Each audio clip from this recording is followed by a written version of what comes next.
마라나타 찬송 45장 1절, 2절, 3절, 간주 4절 하겠습니다.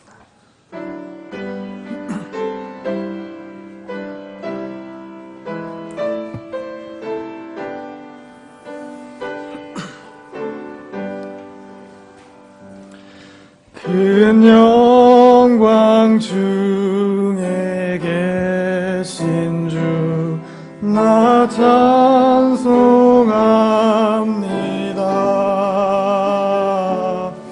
영원히 계신 주 이름 나 찬송합니다.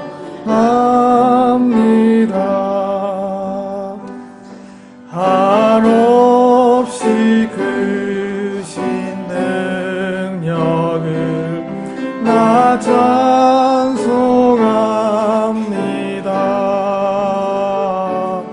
참되고 신실한 언약 나 찬송합니다.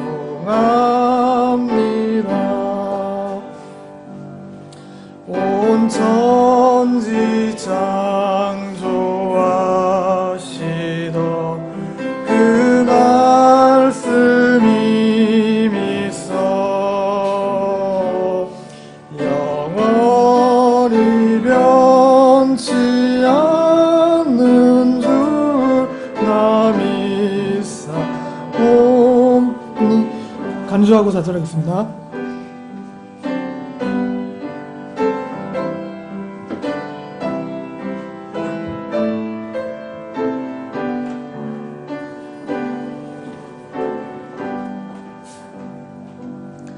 그 온유하신 주 음성 날 불러주시고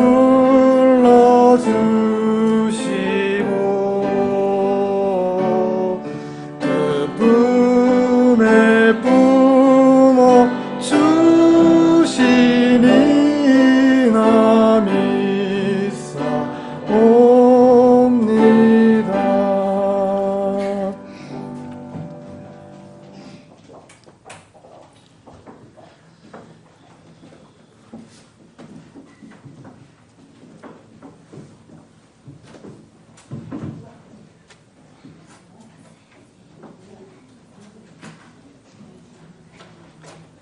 네, 날씨가 매우 무더운 여름이 지금 지나가고 있는데 다들 잘 지내시고 계신지 모르겠습니다.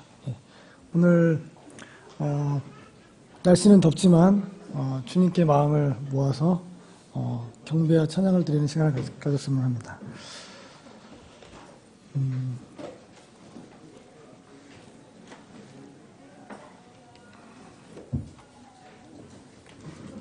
자, 178장 마라나타 찬송 178장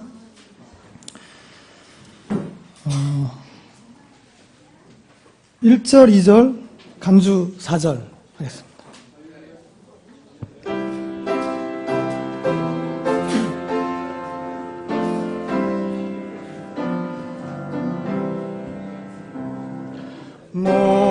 목마른 자들아 다 이리 오라. 이곳에 좋은 샘을 흐르도다.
간주 4절입니다.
마지막으로 7장 찬송하고 이후 순서 진행하도록 하겠습니다.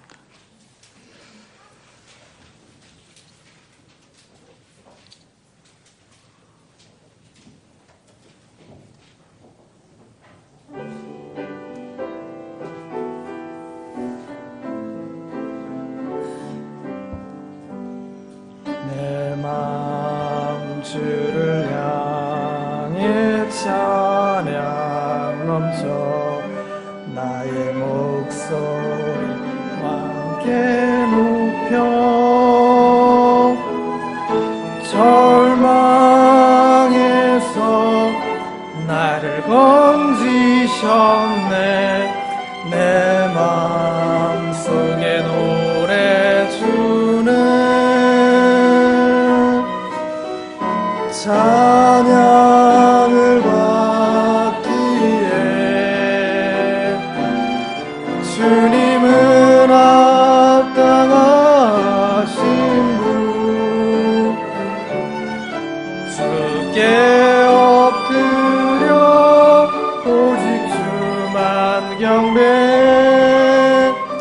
찬양 받기에 합당한 분 내 입술은 주 사랑을 찬양 주님 말씀 내 길에 듬뿍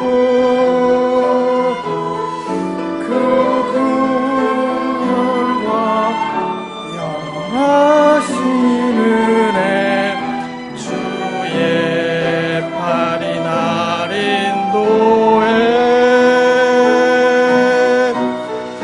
찬양을 받기에 주님은 합당하신 분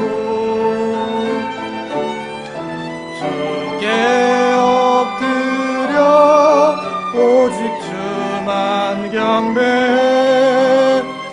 찬양 받기에 합당한 분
다 같이 일어나서 찬송가 56장 찬양드리겠습니다.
주님의 은혜를 감사드립니다.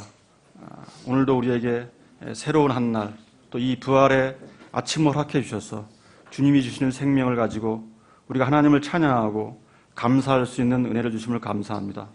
우리가 다 어둠 가운데서 하나님이 정해놓으신 생명의 길을 버리고 향방 없이 자기 길을 갔을 때 주님께서 육신으로 오셔서 죽으심과 살으심을 통해서 생명의 길을 제시해 주시고 또 주님 자신이 생명의 길이 되어주심을 감사합니다.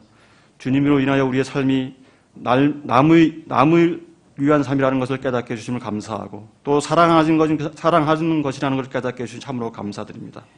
이제 우리가 생명이신 주님 안에 포함되어 주님과 함께 죽고 함께 살음을 통해 생명의 새로움 안에서 우리 또한 걷게 해주시니 감사합니다.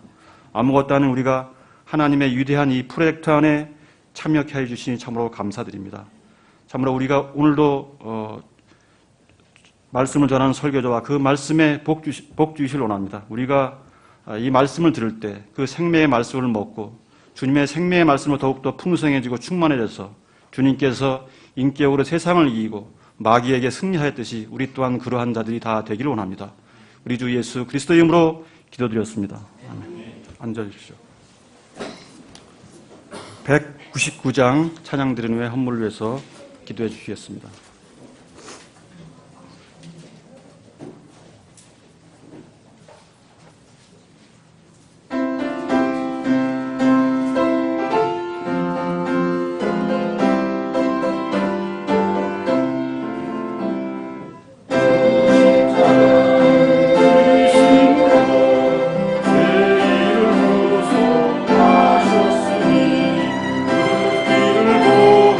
주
드려지는 헌물을 위해 기도드리시겠습니다.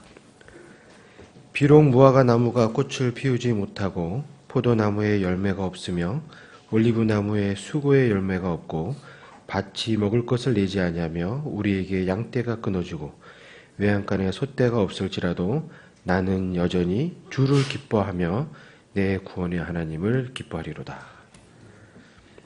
감사하신 아버지 하나님, 저희를 한 주간 어려운 상황 속에서도 저희들을 지켜주시고 은혜로 이 자리에 불러 모아 주님께 드릴 수 있는 기회를 주심을 감사드립니다. 주님, 저희들과 함께하지 못하는 형제들도 있습니다. 또한 자매들도 있습니다. 허나 주님께 드려지는 이 손길들이 한데 모여 주님께 드려지는 이 물질들이 주님을 위하여 쓰이길 원하고 있습니다. 쓰여지는 이 물질이 지혜롭게 쓰여지고 주님의 말씀으로 쓰여지길 원하오며 그들이 부복하여 주님 앞에서 주님을 바라보며 살 수 있도록 은혜 허락하여 주시고 복음을 전파함에 있어 잘 쓰여질 수 있도록 주님 인도하여 주시옵소서. 또한 드려지는 손길들 많고 적음을 떠나 그 마음을 아시고 그들에게 복을 더하여 주님의 일에 사역함에 주님의 쓰여짐을 더욱더 기뻐할 수 있도록 인도하여 주시고 은혜로 감사해 주시옵소서. 오늘도 모든 것을 주님께 맡기오며 거룩하신 예수님의 이름으로 기도드립니다.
사랑으로 구원하신 주 오 놀라우신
네, 교회 소식입니다. 1월 1번입니다. 오늘은 7월 첫 주기 때문에 만찬이 있고요. 오후에는 구령 전도 시간을 갖겠습니다. 2번입니다. 예배당 뒤편에 기도함이 설치되어 있습니다. 중보 기도를 원하시는 분은 기도 요청 제목과 내용과 그다음에 공개 비공개를 이렇게 표시해서 넣어주시기 바랍니다. 비공개는 목사님께서 기도하시고 공개는 교회 기도 제목으로 삼을 예정입니다. 3번입니다. 금년도 여름 수련회가 8월 첫 주 4일부터 6일까지 월요일부터 수요일까지 2박 3일입니다. 김포 청룡회관에서 있는데요. 하여튼 회비와 자세한 내용은 진행부에서 별도로 공지할 예정입니다. 4번입니다. 다음 주 오후에는 2014년도 상반기 성경 암송대회가 있습니다. 모두 참석해서 말씀의 은혜를 나누는 시간이 되길 바랍니다. 외우지 못한 분들도 관계없으니까 다 참가하셔도 됩니다. 5번입니다. 김수란 어르신 아드님 결혼식이 7월 19일 토요일 대구에서 있습니다. 축하해 주시고 주님 가시길 원하시는 분들은 교회로 알려주시기 바랍니다. 자, 이번 주 성경 암송 구절입니다. 시작. 고난당한 것이 내게 유익하오니 이로써 내가 주의 법규들을 배우게 되었나이다. 시편 119편 71절 말씀.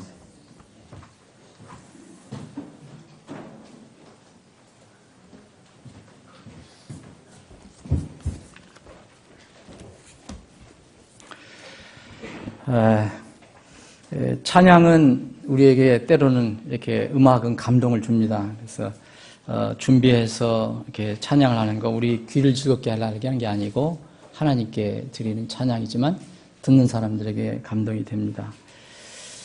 우리 찬양대가 이렇게 음악적으로도 그렇고 그렇게 발전되는 걸 여러분들 보실 건데 제가 보기에는 이제 형제 파트가 좀 부족한 것 같아요. 느낌이 들어요. 수가 적다는 거죠. 수가.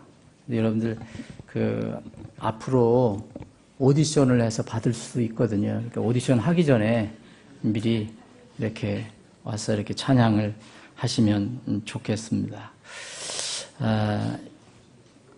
오늘 성민이 어디 있어요? 네, 우리 교회 성민이가 셋 있는데 해군도 병장이라고 그러나? 병장이라고 그래? 네. 해군 병장 이성민 군이 마지막 휴가를 왔어요. 그래서 이번 7월 19일 날 제대를 하거든요.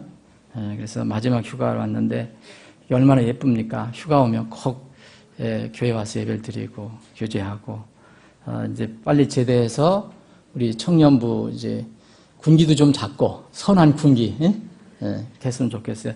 성민 군 환영합니다. 마지막 마무리 잘해요. 마지막 정말 마무리 잘해야 돼요. 소영자매님 어머님 또 오늘 오셨어요. 정말 반갑습니다. 반갑고 이렇게 늘 화사하신 모습 정말 좋습니다. 이렇게 편안하게 이렇게 예배를 드리자면 좋겠습니다. 여러분들 성경 여러분들 다 믿으시니까 우리 눈에 보이지 않지만 한 영혼이 구원받으면 우리보다 누가 더 기뻐한다 그랬습니까? 사실 요새 별로 기뻐하지 않아요. 하도 바빠서 그런지 요새 세상 사람 삶이. 그런데 하늘에서 기뻐한다 그랬습니다. 천사들 앞에서 기쁨이 있다 그랬어요. 누가복음 15장 읽어보시면 여러분들이 알 수 있을 것입니다. 우리 어제 우리 화덕진 형제님 아내 김현희 자매님이 신앙 고백하고 하나님 자녀가 됐습니다. 신앙 고백했다는 것은 구원을 받았다는 거죠. 그 이름이 하늘에 기록됐다는 겁니다. 아주 확실하게 주님을 믿고 하나님 자녀가 되었습니다. 주님의 이름으로 환영하고 감사를 드립니다. 다 같이 일어나셔서 인사하는 시간 갖겠습니다. 자, 400장 주의 진리 위에 십자가 군기.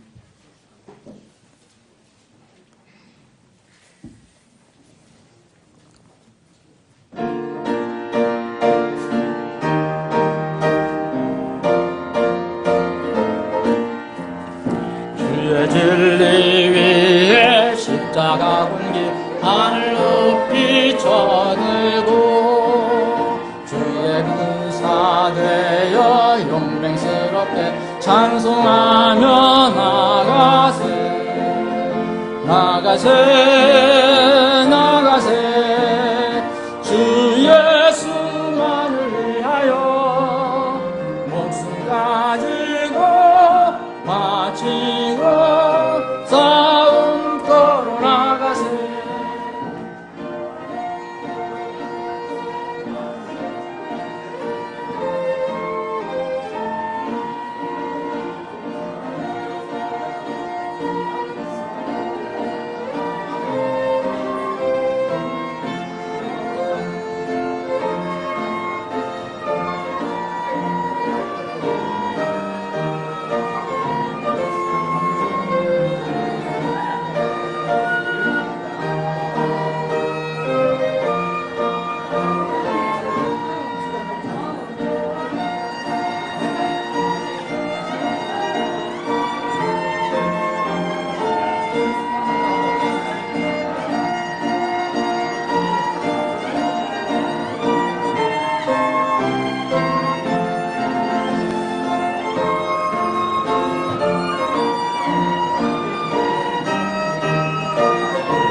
한없이 패하고 주의 군기만이 영광스럽게 오늘 위에 빛나네.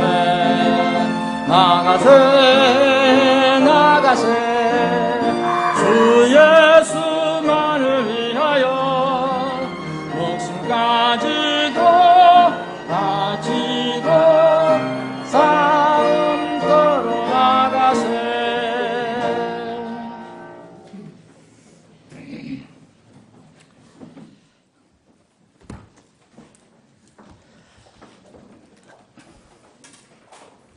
여러분 문학 좋아하시는 분 있죠? 그 중에 또 특히 시, 우리 청소년들 시 좋아하는데 오늘 아침에 시를 한 편 읽겠습니다.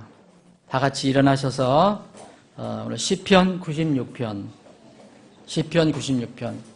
세상의 그 어떤 시보다도 더 뛰어나고 아름답고 완전한 시입니다.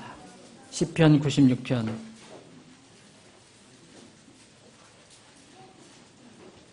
오늘은 여러분들과 제가 한 절씩 교독하는 그런 방법으로 이 시를 한 편 봉독을 하겠습니다. 시편 96편 찾으셨으면 제가 먼저 읽겠습니다. 순서대로 교독을 하겠습니다. 시편 96편 1절 제가 읽습니다. 오 새 노래로 주께 노래하라. 온 땅이여 주께 노래할지어다.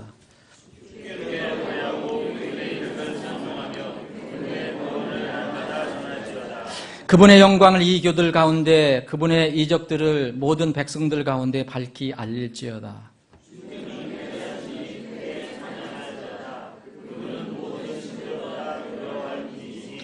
민족들의 모든 신들은 우상들이나 주는 하늘들을 만드셨도다.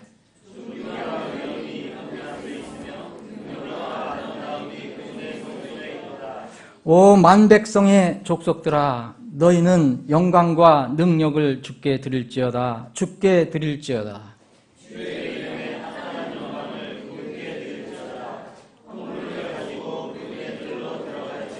오 거룩함의 아름다움으로 주께 경배할지어다. 온 땅이여 그분 앞에서 두려워할지어다.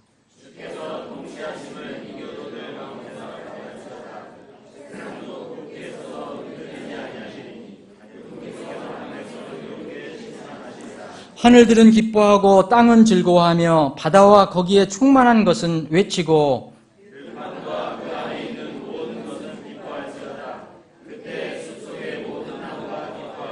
13절 함께 하겠습니다. 주 앞에서 기뻐하리니 이는 그분께서 오시되 신이 땅을 심판하러 오시기 때문이로다.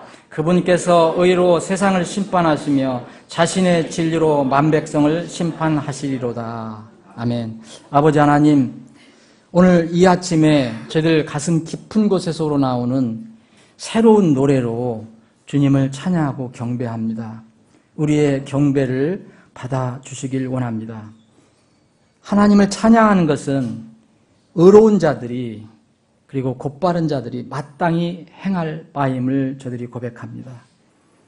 입술로만 찬양하는 것뿐 아니고 우리의 몸으로도 찬양하고 우리의 생각과 뜻으로도 우리의 삶을 통해서 주님을 찬양하고 경배하기를 원합니다. 이 시간에 저희들이 정해진 시간에 말씀을 통해서 경배하는 마음으로 주님을 마음속 깊은 곳에서 우러나오는 진실된 마음으로 영과 진리로 주님을 예배합니다. 주님 약속하신 대로 우리들 중에 함께 해주시고 주님께서 예배하신 은혜를 풍성히 내려주시길 원합니다.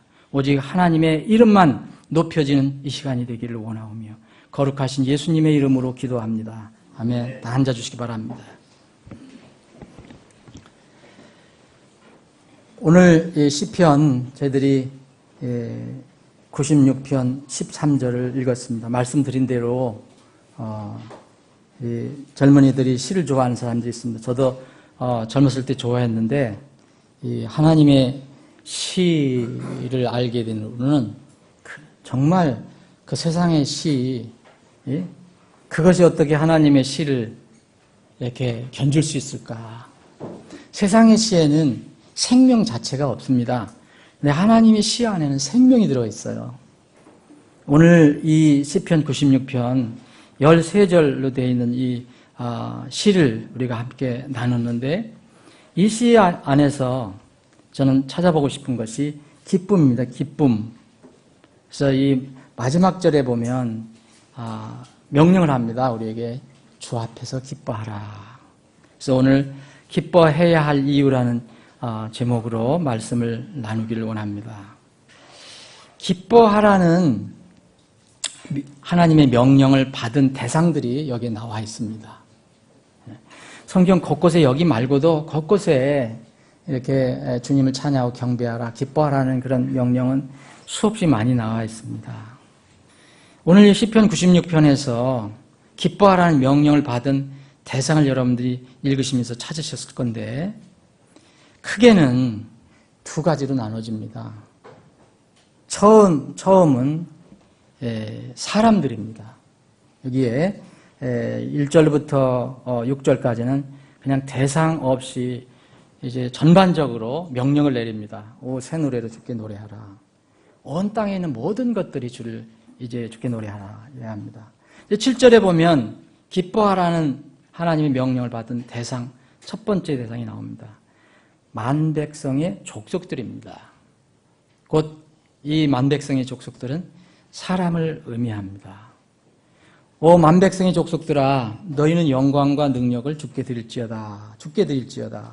그래서 10절까지 이렇게 그 사람들을 향해서 명령하라, 기뻐하라는 명령을 내립니다. 사람들은 여러분들이나 저는 분명히 피조물이지만 하나님의 대표 피조물입니다. 하나님께서 피조한 것은, 창조하신 것은 우리뿐만 아닙니다. 사람뿐만 아닙니다. 이 세상에는 모든 것이 다 하나님의 손에서 창조된 것입니다. 만백성, 족속들, 어느 나라에 어디에 있든지 간에 바로 사람이라면 하나님의 대표 피조물이 되고, 그 사람들에게 하나님께서는 하나님을 기뻐하라, 주를 기뻐하라는 그런 명령을 내리셨습니다. 두 번째는 여러분들이 찾으셨지만 이 11절부터 12절까지 나와 있습니다. 하늘들, 땅, 바다, 그리고 거기에 충만한 모든 것들을 대상으로 하고 있습니다. 12절은 들판을 얘기합니다. 그 안에 있는 모든 것. 그래서 구체적으로 숲속의 나무들까지도 이렇게 기뻐하라고 명령을 하고 있습니다. 사랑하는 여러분, 여러분들이 이제 나무에 대고 풀 보고 여러분들이 명령한다고 풀들이 알아들을지 잘 모르겠습니다. 여러분들이 멋있는 나무 보고 너 하나님을 찬양하라, 여러분들이 명령한다고 그 나무들이, 풀들이 받아들이는지 느끼는지 잘 모르겠습니다. 근데 분명히 하나님은 그렇게 말씀하십니다. 사람뿐만 아니고 이런 모든 것들, 하나님께서 만드신 모든 것들을 향해서 이렇게 하나님을 찬양하라고 말씀하십니다. 다른 자연물, 우리 창조물 중에서 우리 사람은 독특한 하나님의 대표로 만드셨는데 그 외에 많은 또 다른 창조물이 있습니다.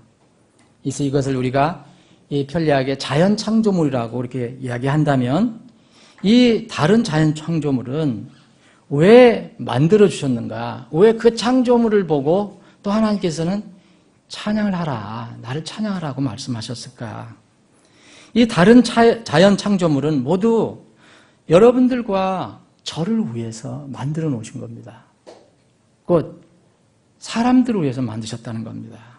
창세기 1장을 보시면 여러분들이 하나님께서 창조하신 내용이 나옵니다. 그 중에 마지막 이제 6일째 이 하나님의 대표인 이제 사람을 만드시는 내용이 나옵니다. 하나님의 형상과 모양을 따라서 사람을 만드셨습니다. 여러분들이 어떻게 생겼든지 간에 여러분들이 사람이라면 하나님의 형상입니다. 하나님의 모양을 띠고 있는 이 세상의 대표입니다. 그런데 아무리 아름다운 새라도, 아무리 아름다운 무슨 동물이라도 하나님의 대표는 안 됩니다. 하나님의 형상과 모양은 아닙니다. 하나님의 그 영을 받은 혼은 될 수가 없습니다. 비록 창조물일지라도. 그래서 이 창세기 여러분 1장을 보시면 하나님께서 이렇게 먼저 사람을 만드신 게 아니고 먼저 이 다른 창조물을 만드시고 피조물을 만드시고 마지막에 사람을 만드셨습니다. 만드시고 이것을 다 너희들에게 주겠다. 너희들을 위해서 있는 것이라고 말씀하셨습니다. 동물, 식물, 사람 이렇게 만드셨는데 처음에는 하나님께서 이 사람들에게 이 먹을 것을 열매를 주셨습니다. 창세기 1장을 읽어보시면 나무에 여러 가지 갖가지 과일, 열매를 우리의 먹을 것으로 주셨습니다. 그리고 동물들 있잖아요. 그 아름다운 동물들, 이 동물들에게는 풀을 주셨다고 나옵니다. 풀. 이것이 처음에 에덴 동산의 그 모습입니다. 사람이 동물을 잡아먹고 또 동물이 동물을 잡아먹고 그런 시대가 아니었습니다. 죄가 들어오기 전에는 이렇게 아름다운 이런 곳이었습니다. 그런데 이 죄가 들어온 뒤에는 이게 문제가 생겼습니다. 자연 피조물에도 문제가 생긴 겁니다. 사람뿐만 아니고 사람에게도 큰 문제가 생겼습니다. 이제는 열매만 먹고 살 수가 없게 되었어요. 이 노아 홍수 때 여러분들 아시는 것처럼 이 모든 우리가 사는 환경이 바뀌어집니다. 위에 있는 물충이 다 쏟아졌습니다. 더 살기가 어렵게 됐죠. 태양광선이 직접 쪼이게 되고요. 그래서 하나님께서는 이제 사람들에게 이 먹을 것을 이제 바꿔주십니다. 열매도 먹고 풀도 먹고 또 하나 더 해주신 것이 바로 고기입니다. 창세기 9장을 보면 고기를 먹으라고 허락을 하십니다. 야, 그때 참 그 허락 안 했으면 어떻게 하셨을까? 지금 고기 좋아하는 분들은 맨날 채식을 해야 되는데 그렇지 않으면 다행입니까? 고기 좋아하는 분들은 다행일지도 모르겠지만 우리가 이 땅에서 채식 좋지만 고기 없이는 또 완전한 건강을 유지 못한다는 것이 사실입니다. 너무 많이 먹어서 그 문제죠. 예? 그래서 우리가 고기를 먹을 수 있도록 그런데 절대 생명을 의미하는 피는 먹지 마라. 피채 먹지 마라. 그래서 하나님께 엄격한 규정을 두셨습니다. 피채 먹는 사람은 목숨을 걷어가시기도 했습니다. 이런 이제 어떤 하나님의 경륜 가운데서 우리가 살고 있는 이런 창조 세계에 변화가 일어났습니다. 그것은 죄로 인한 것이었습니다. 하나님의 말씀을 어기고 죄를 지음으로써 이런 일이 시작이 됐습니다. 그래서 지금 이 시대에는 이제 주님께서 오셔서 모든 것을 다 이제 끝내시고 정리하시기 전까지는 이제 이런 상황에 있습니다. 이미 주님께서 모든 이 대속사역을 완성하셨지만 주님께서 오셔서 실제로 이 땅에서 모든 것을 심판하시고 정리하실 때까지는 아직 어떤 면은 유보된 상태에 있습니다. 그건 자연 피조물도 마찬가지입니다. 죄로 인해서 사실 우리 인간의 죄 때문에 우리 인간을 위해서 만들어 놓으신 그 자연 이 창조물도 우리로 인해서 고통을 받고 신음을 하게 됐다는 겁니다. 여러분 무슨 나무가 무슨 풀이 무슨 신음을 할까? 그러나 하나님은 그렇게 말씀하십니다. 지금 지구가 무척 이렇게 이 오염되고 그러니까 이 일기나 기후나 환경이 극도로 많이 악화된다고 얘기합니다. 북극, 남극 얼음이 이제 녹아서 몇 년 내에는 이 모든 그 지구상의 이 수면 온도가 올라갈 거라고 얘기합니다.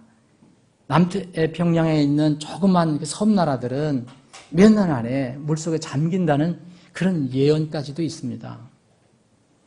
분명히 많은 변화가 일어나고 있습니다.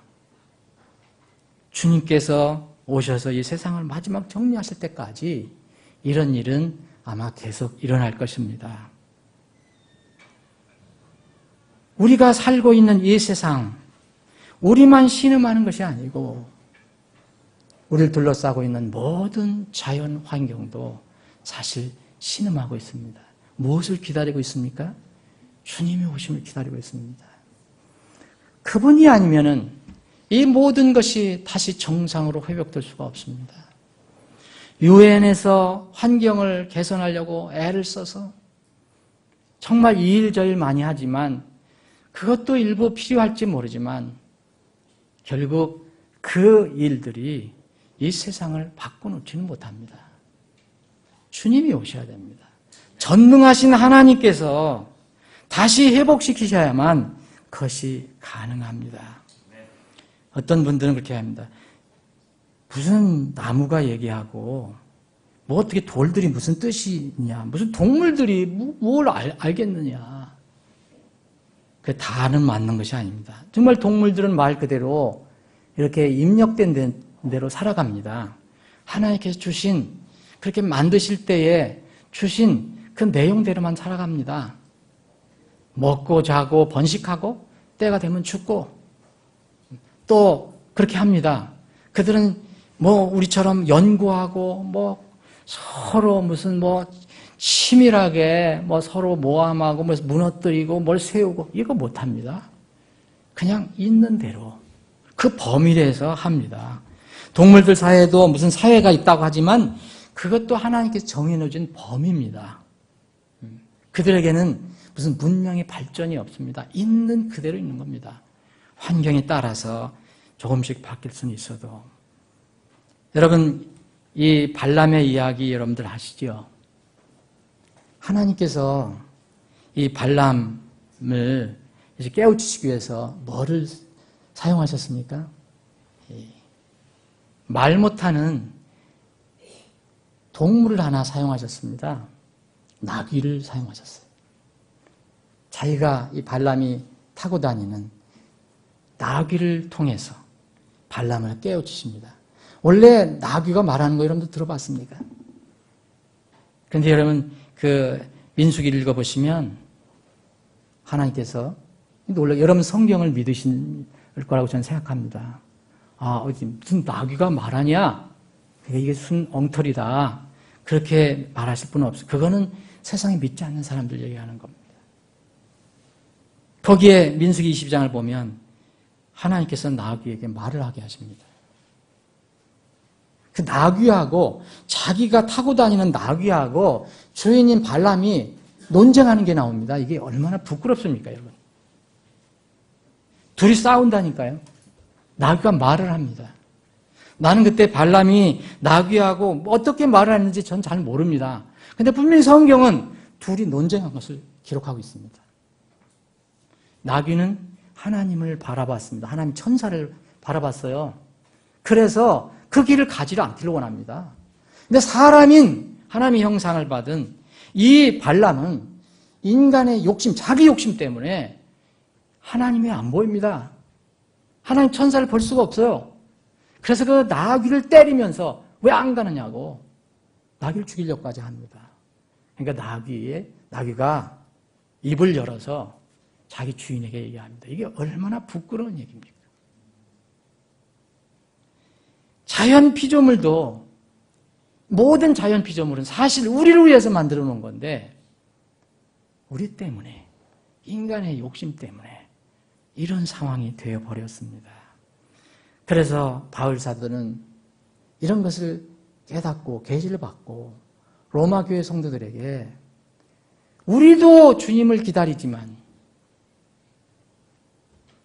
우리가 나타날 때 정말 하나님의 완전한 그런 자녀로서 나타날 때를 기다리는 그런 존재들이 있다. 그게 뭐냐?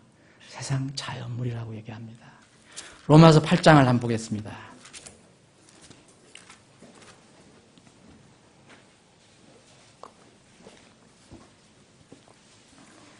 사랑하는 여러분, 여러분들 세상 살아갈 때 여러 가지 세상이 진리를 부정하고 또 주님의 길을 부정하기 때문에 우리가 사는 것 자체가 어떨 때는 고난입니다.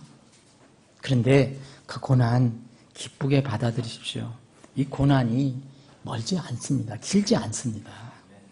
로마서 8장 17절 보면 자녀이면 상속자 곧 하나님의 상속자요 그리스도와 공동 상속자니 우리가 그분과 함께 고난당하면 이것은 우리가 함께 영광도 받으려 함이니라.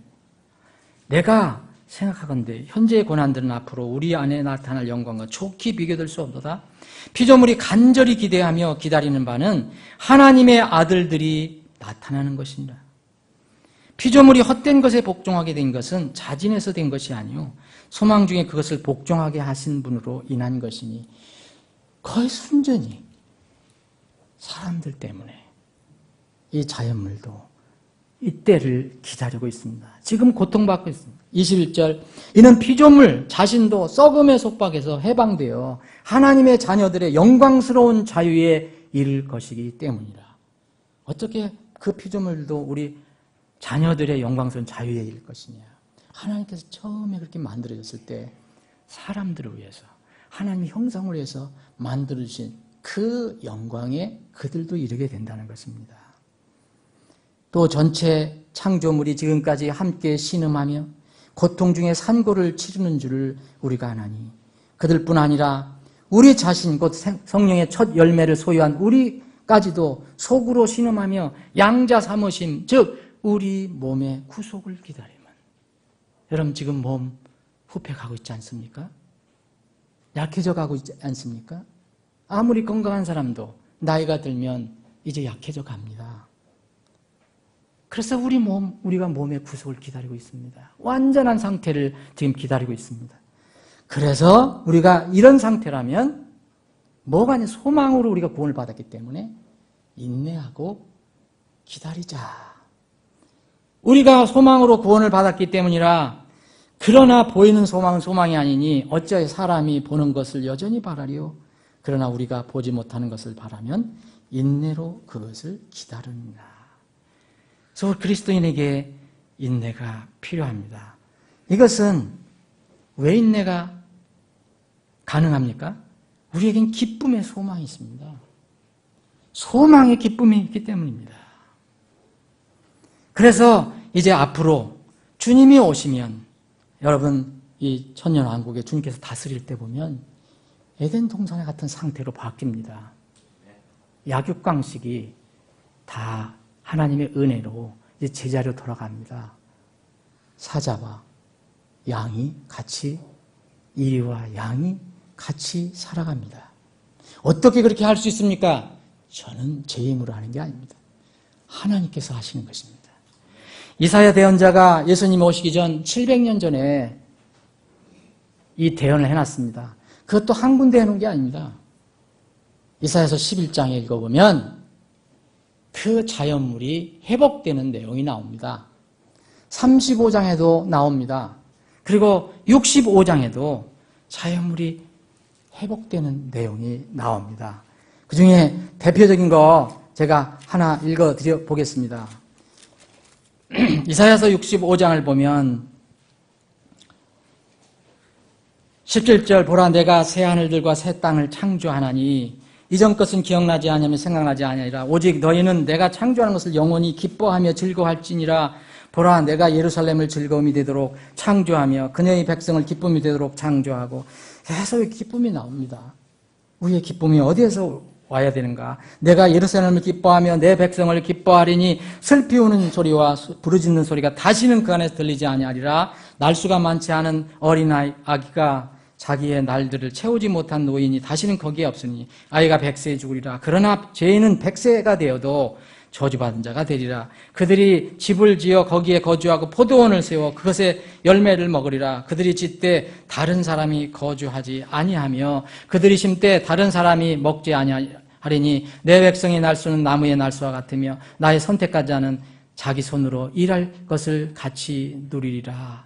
뒤에 부분입니다. 25절입니다. 또 이리와 어린 양이 함께 먹고 사자가 소처럼 집을 먹으며 흙이 뱀의 양식이 되리니 나의 거룩한 모든 산에서 그것들을 해치거나 멸하지 아니하리라. 주가 말하노라. 그래서 기뻐하라는 하나님의 명령을 받은 대상은 우리는 당연히 기뻐해야지만 놀랍게도 우리를 둘러싸고 있는 이 피조물도 자연물도 그날을 기다리면서 주님을 사모하고 있다는 겁니다. 그래서 그들에게도 하나님은 당연히 기뻐하라고 말씀하실 수 있습니다. 백성들에게만 기뻐하라는 게 아니고 하늘도 기뻐하고 땅도 기뻐하고 바다와 거기 충만한 걸 기뻐하라. 들판과 그 안에는 모두 기뻐하라. 숲속의 나무도 기뻐하라. 예수님께서 예루살렘에 이제 입성을 하십니다. 사람들이 호산나 호산나 외치면서 지금 우리를 구원하옵소서라는 이 찬양을 하면서 사람들이 예수님을 막 흥겹게 환영을 합니다. 이를 못마땅히 여겼던 그 당시 종교 지도자들은 속이 상했습니다. 주님께 부탁합니다. 좀 소란하게 하지 마십시오. 요새 같으면 층간 소음 문제입니다. 좀 소음 일으키지 말게 해달라고. 고소도 할 수 있습니다. 근데 주님께서 뭐라고 하셨습니까? 저들이 소리 지르지 않으면 대신 돌들이 소리 지를 것이다. 돌들이 어떻게 소리를 지릅니까? 하나님께서는 무엇이든지 하실 수 있는 분입니다. 기뻐하라는 하나님의 명령을 우리는 받았습니다. 우리가 어떻게 살아야 합니까? 세상을 점점 우리를 더 힘들게 합니다. 그러나 우리의 기쁨은 더 강해져야 합니다. 왜냐하면 그날이 더 가까워지기 때문입니다. 여기에 또 우리가 생각해야 될 기뻐해야 할 이유가 있습니다. 13절입니다. 오늘 주 9절입니다. 주 앞에서 기뻐하라. 이것은 이제까지 12절까지 쭉 얘기했던 말입니다. 너희들 기뻐해라. 사람도 기뻐하고 온 백성의 족속도 기뻐하고 이 피조 모든 만물들도 기뻐하라. 그런데 그 기뻐해야 할 이유를 밝혀주고 있습니다. 우리는 이것 때문에 기뻐할 수 있습니다. 아무 이유도 없는데 기뻐하라. 그러면 실성한 사람으로 여깁니다. 약간 이상한 사람으로 여깁니다. 아무 데서나 웃고 다니면 이상하다 생각할 거 아니에요.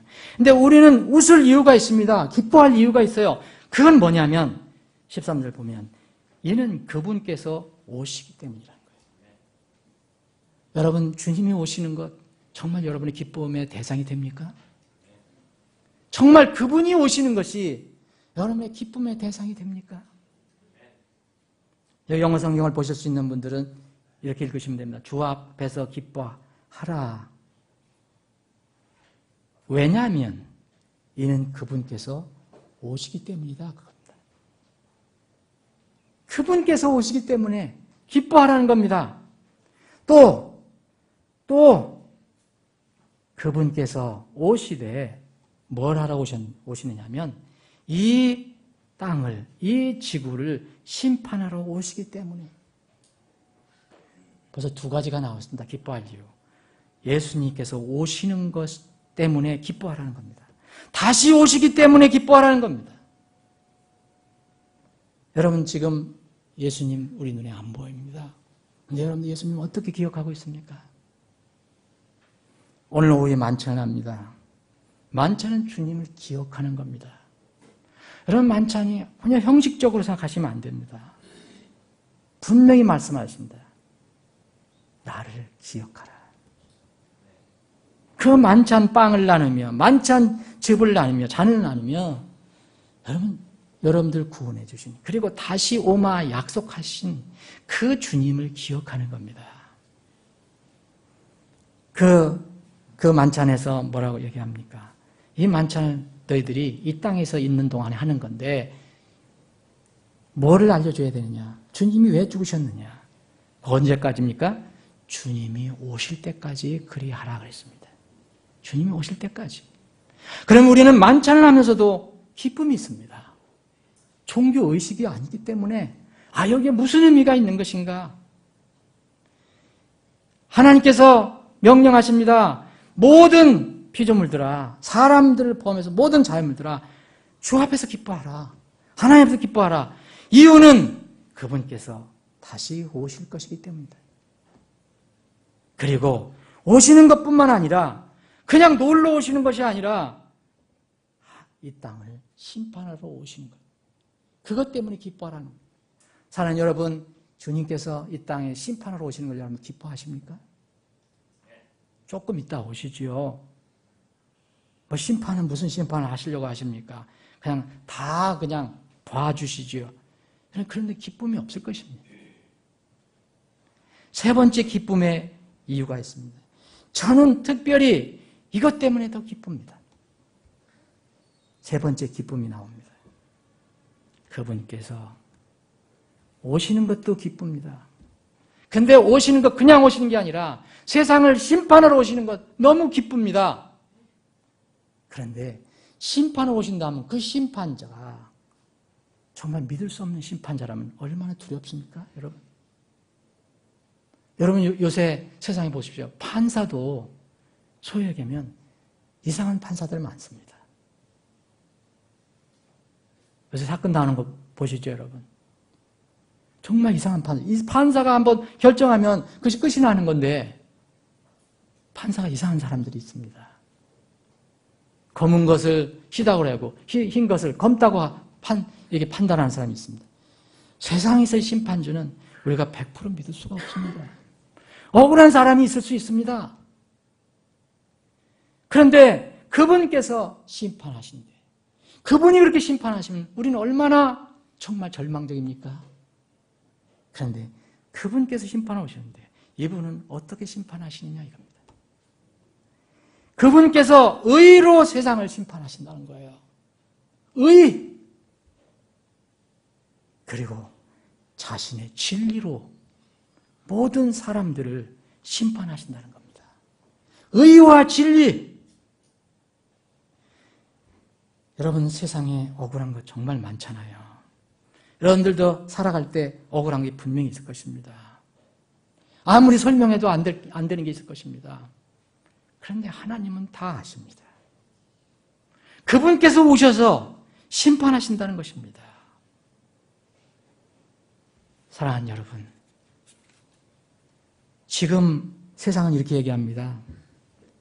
정의가 사라진 시대다. 불법과 불의가 횡행하는 시대다. 오히려 그게 득세하는 시대다. 어떤 면에 보면 맞는 말입니다. 심지어는 어떤 신학자는, 어떤 철학자는, 철학자뿐만 아니라 신학자도 얘기합니다. 하나님은 돌아가셨다. 겸손하게 하나님은 없다. 하나님은 죽었다. 정말 하나님 없으니까, 창조한 거 없으니까 너희들 멋대로 사람들이여 인생을 즐겨라. 그런 사람 있잖아요. 영국의 유명한 진화론자. 광고까지 내는 사람 있잖아요. 정말 세상 바라보면 그런 것처럼 보입니다. 왜 하나님이 이렇게 묵묵부답이실까? 왜 이렇게 불의가 행행하고 옳지 않은 사람이, 부정한 사람들이 득세를 할까? 어떤 때는 거짓이 왜 승리를 할까? 그러나 하나님은 죽지 않으셨습니다. 하나님은 여전히 어제나 오늘이나 영원토록 동일하게 살아 계십니다. 그러면 지금 무슨 시대냐? 지금은 저는 이렇게 얘기합니다. 이 신학적인 용어가 아닙니다. 지금은 유보시대라고 저는 믿습니다. 유보시대. 유보가 뭔지 아시죠? 심판을 미루는 겁니다.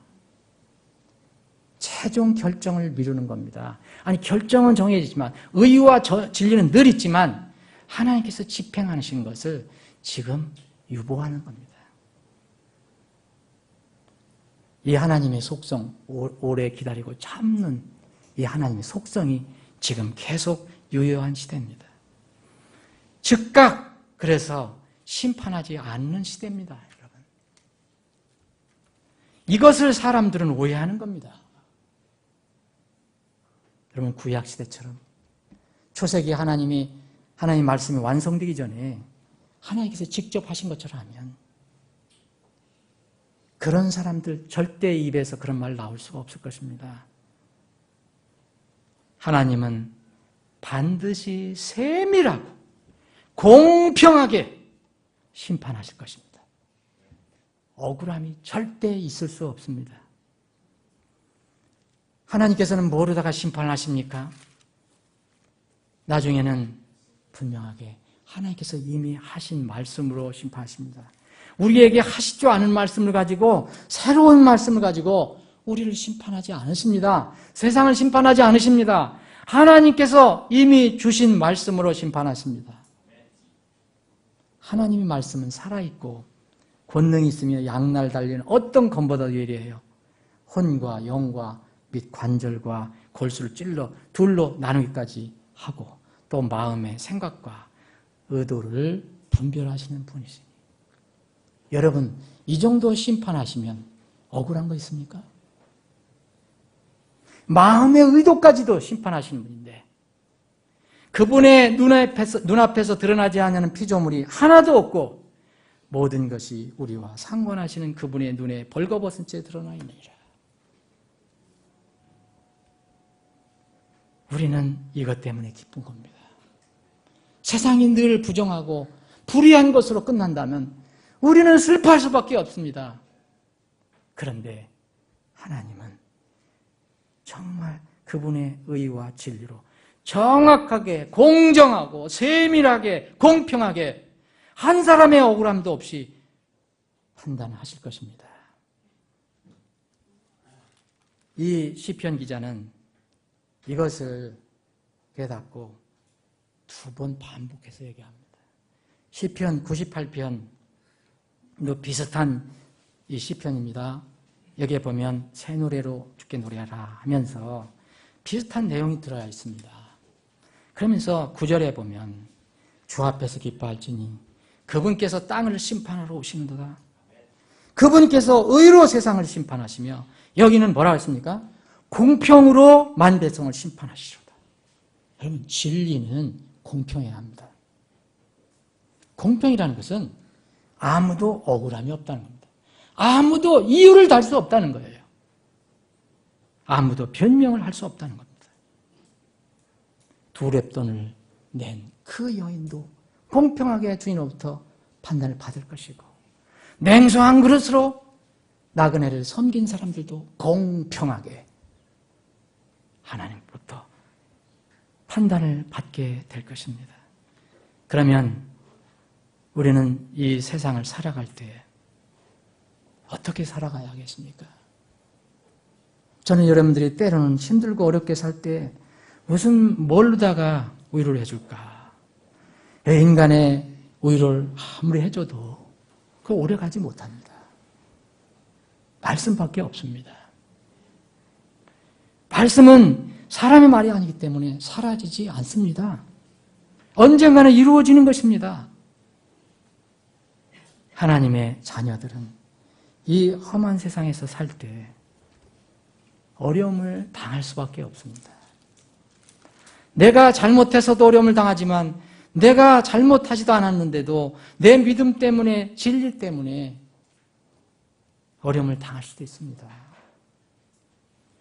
그래서 이 다윗은 이것을 깨닫고, 다윗은 얼마나 어려움을 많이 당했습니까? 억울한 거 엄청나게 많이 당했죠? 그래서 주님 앞에 항의도 하고 막 불만도 토하고 했지만 하나님께서 묵묵하게 기다리시다가 나중에 깨우침을 주었을 때 다윗은 이제 주님 앞에 엎드려서 많은 시편을 쓰게 됩니다. 시편 37편도 그 중에 하나입니다. 우리가 외우는 그런 내용이 들어있는데 이 시편 30편은 결론을 이렇게 냅니다. 결론부터 시작합니다. 시편 기자는 너는 악을 행하는 자들로 인하여 초조해하지 말고 불법을 행하는 자들을 부러워하지 말라. 그래요. 공의의 하나님께서, 진리의 하나님께서 이제 그들을 다 심판하시리라. 그들이 곧 풀같이 뵐 거다. 근데 이런 것들 잘 몰랐습니다. 자기 길에서 형통한 사람 얼마나 많습니까? 사악한 꾀를 이루어서 남을 해하는 사람들, 사회만 있는 게 아니라 교회도 있습니다. 이런 사람들 때문에 속이 상하고 때로는 초조하기도 하고 때로는 잘 되는 거 보면 부럽기도 하고, 그런데 그러지 말라는 것입니다. 왜냐하면 때가 있다는 것입니다. 그래서 30편 7절 보면 주 안에서 안식하고 끈기 있게 그분을 기다려. 우리가 해야 될 것이 그겁니다. 끈기 있게 그분을 기다린다.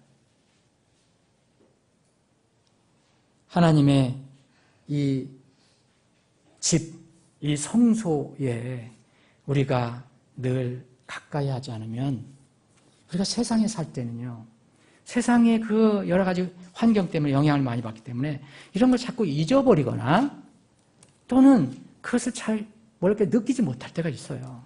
하나님의 말씀을 언제 우리가 이것이 자꾸 속속 새로 나오냐면 말씀을 가까이 할 때, 그리고 주님을 경배하고 예배드릴 때, 구원받은 성도들이 함께 교제할 때, 곧 하나님의 임재를 느끼고 하나님을 가까이 할 때 이런 말씀이 생각나고 소망이 더 강해집니다. 시편 73편은 다윗과 같은 경험을 했던 사람이 기록한 겁니다. 이것은 아삽이라는 당대의 이스라엘의 찬양대의 대장이라도 할 수 있어요. 아삽. 이 아삽이 비슷한 경험을 하고 시를 쓴 겁니다. 아삽은 더 길게 썼습니다. 이렇게 얘기하면 내가 거의 그런 사람들 때문에 내가 거의 실족할 뻔했다. 2절 보면 내 걸음은 거의 미끄러질 뻔했다고 그랬지 않습니까? 왜 이유는 뭡니까? 사악한 자가 번영을, 왜 이렇게 악한 사람들이 번영을 하냐? 왜 저렇게 어리석은 사람이 저렇게 잘 되냐? 부러웠던 겁니다. 아니, 그들을 보니까 죽을 때도 조이는 끈이 없다고 그랬습니다. 죽는 것도 어떻게 저렇게 편하냐? 돈을 많이 남기고 죽었는가 보죠. 다른 사람들 같이 고난에 있지도 않다고 그랬습니다. 재앙도 안 당하는 것 같다. 정말 내가 못 견디겠다. 하나님 살아계신 거냐? 12절 보면 보라 이들은 경건치 아니한 자들이로되 세상에서 형통하며 재분을 불리는도다. 그럼 내가 하나님께 깨끗이 나아가고 내 손을 무저해가는 게 무슨 이게 의미가 있느냐? 이렇게까지 얘기를 합니다. 13절, 14절 보면. 그런데 이게 내 마음에 늘 아픔이 됐는데 언제 이것이 자기의 깨달음이 왔습니까? 17절 보면요. 하나님의 성소에 들어갔을 때야 비로소 그들의 종말을 내가 깨달았나이다. 하나님은 지금 살아계신 하나님이다. 죽으신 하나님이 아니다. 의와 공평과 진리로 반드시 심판하실 오실 것이다. 그래서 시편 96편에 시편 기자는 그걸 기뻐한 겁니다. 그래서 우리에게 말합니다. 그것을 너희들 기뻐하라. 무엇을 기뻐할 것이냐? 사랑하는 여러분, 우리는 이러한 약속을 가지고 있어도 소망을 가지고 있어도 성소에 가까이 하지 않았을 때 자꾸 잊어버리고 세상의 영향을 받는 것입니다. 사랑하는 여러분, 여러분들이 기뻐할 것이 무엇이었습니까? 이제까지, 오늘까지 이 말씀을 이미 읽으신 분도 있고 또 묵상하신 분도 있겠지만 이제까지 여러분들이 기뻐하신 것이 무엇이었습니까? 하나님께서 여러분들이 이 땅에서 축복 주는 것, 물질 축복, 건강 축복, 자녀 축복, 세상의 이 축복, 이것도 우리가 기뻐할 수 있겠죠. 여러분 그게 오래 갑니까? 오래 안 갑니다. 우리가 진정 기뻐할 게 뭐냐? 우리가 진정으로 하나님의 자녀라면 뭐냐? 그분께서 오시는 것을 기뻐해야 합니다. 그분께서 오셔서 땅을 심판하시러 오시는 것, 그것을 기뻐해야 합니다. 그것도 그분이 세상을 심판할 때 세상의 판사들처럼 심판하는 게 아니고 의로 심판하시고 진리와 공평으로 사람들 다 심판하실 것이기 때문에 사랑하는 내 자녀들아, 세상에서 힘들고 어려울지라도 이것을 붙들고 기뻐해라. 이것을 소망을 붙들고 기뻐하라. 곧 내가 오마. 이 기쁨이, 하나님께서 명령하신 이 기쁨이 여러분과 저의 기쁨이 되기를 원합니다. 우리 교회의 기쁨이 되기를 원합니다. 기도하시겠습니다.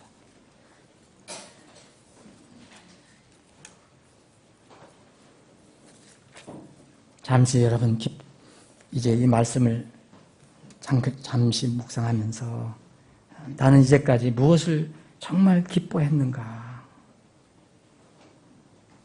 한번 돌아보고 생각해보는 시간이 되기를 원합니다.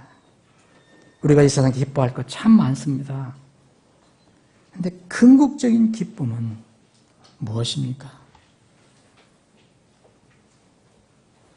여러분의 하나님, 여러분을 구원해 주신 주님은 어떠한 분이십니까? 그분의 의로, 그분의 진리로 심판하실 때 그때가 올 것이라는 것, 그것을 여러분들 기뻐하십니까? 여러분의 기쁨이 주님 안에 있기를 원합니다. 아버지 하나님,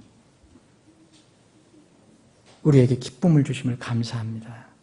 비록 육체는 때로 세상에서 이 험하고 수고하는 이런 세상에서 육체는 힘이 들어 기쁨을 잃어버릴 때가 있지만 우리 마음 속에 깊이 자리 잡고 있는 우리 영혼, 이 새롭게 태어난 영혼은 늘 주님을 생각할 때마다 기쁨이 나옵니다.